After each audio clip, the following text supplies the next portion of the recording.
Transmedia to me means stories that transcend media.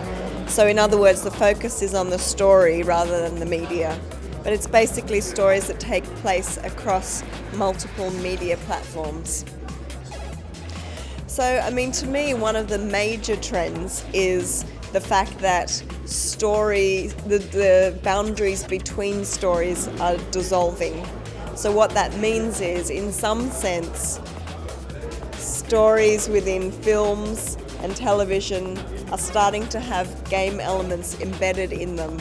They're starting to be written with game mechanics already in them.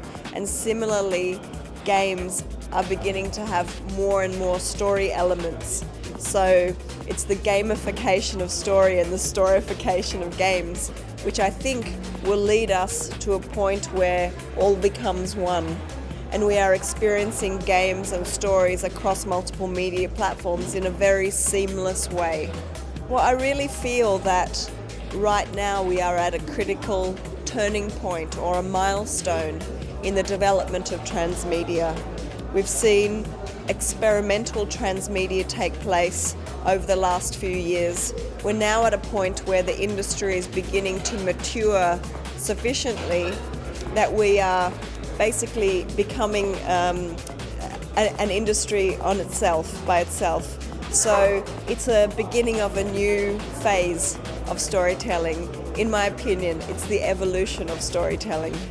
I'm hugely excited to get in front of audiences all around the world and share the message about transmedia, because every single audience I can see, looking at the faces, the light bulb goes on above people's heads, and suddenly themes or ideas that they had been thinking of suddenly make sense. I think a lot of people instinctively have started thinking in a transmedial way. They just didn't have a word or a label to describe it.